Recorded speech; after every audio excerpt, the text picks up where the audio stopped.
2 വർഷം മുമ്പ് ഞാൻ എടക്കാട് റെയിൽവേ സ്റ്റേഷനിൽ ജോലി ചെയ്യുമ്പോഴാണ് ഈ സംഭവം നടക്കുന്നത്.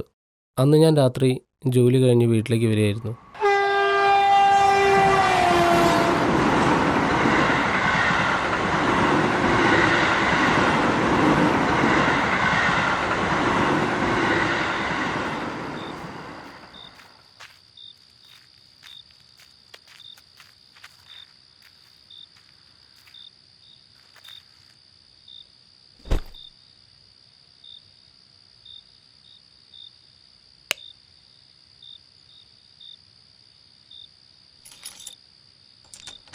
ഹേ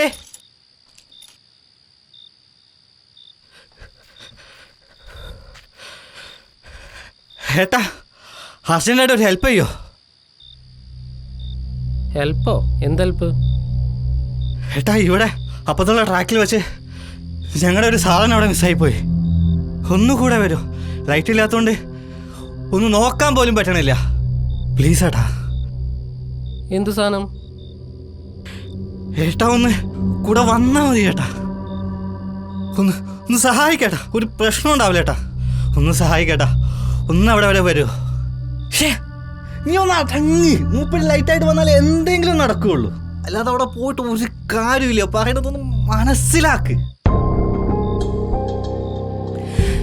ഏട്ടാ. ഒന്ന് കൂടെ വാ പ്ലീസ്. ഒന്ന് കൂടെ വാ. താൻ വേറെ ആരെയും കിട്ടുമോ നോക്ക്. ഒന്നാമതേ ഞാൻ പണി കഴിഞ്ഞ് വന്ന ക്ഷീണത്തില് എന്നെ കൊണ്ട് വയ്യ.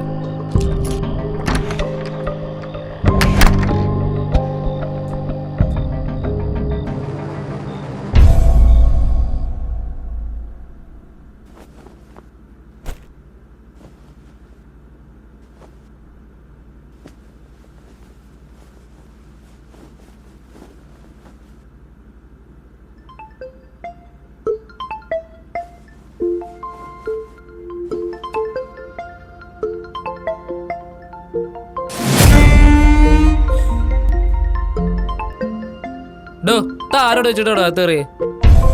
ചൂടാവല്ലേ ചേട്ടാ, അവസ്ഥ അതായത് കൊണ്ടാ. ഒന്ന് ഹെൽപ്പ് ചെയ്യ് പ്ലീസ്. എന്തവസ്ഥ ആണെങ്കിലും എന്നെ കൊണ്ട് ഇപ്പോൾ കഴിയില്ല എന്ന് പറഞ്ഞല്ലേ ഞാൻ. താൻ പോ. ആ സത്യേട്ടാ. എടാ അബിയെ, ഒരുത്തനെ വണ്ടി കെട്ടിട്ടുണ്ടാ. അയ്യോ, എവിടുന്ന്? ഏകദേശം നമ്മുടെ സ്റ്റേഷൻ്റെ അടുത്തായിട്ട് വരും. എന്താ സംഭവം? ചാവാൻ വേണ്ടി ചാടിയാണോ? ആ, കണ്ടവരൊക്കെ അങ്ങനെയാണ് പറയണത്. എന്തായാലും നമുക്ക് പണിയായി. ആണോ? അയ്യോ, ഇത് നമുക്ക് പണിയല്ലോ. ആരാന്ന് വല്ല ഐഡിയ ഉണ്ടോ? തലയൊന്നും ഇല്ല ഇഷ്ടാ. എന്നാലും കണ്ടിട്ടൊരു 10-30 വയസ്സ് പ്രായം തോന്നിക്കുന്നുണ്ട്.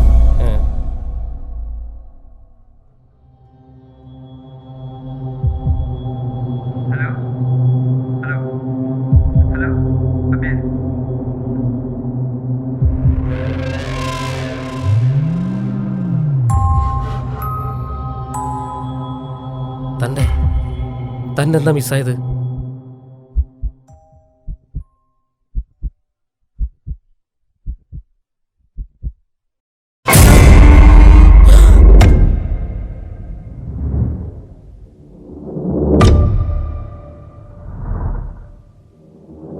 ഞാൻ പലരോടും ഈ സംഭവം പറഞ്ഞെങ്കിലും എല്ലാവരും അത് തമാശയായിട്ടാണ് കണ്ടത്. പക്ഷേ ഇപ്പോഴും ബ്രിഡ്ജ് നമ്പർ 491 അടുത്ത് വെച്ച് തലയില്ലാത്ത ഒരാളെ കണ്ടതായി പലരും റിപ്പോർട്ട് ചെയ്യുന്നുണ്ടെന്ന് സ്റ്റേഷൻ മാസ്റ്റർ പറയാറുണ്ട്.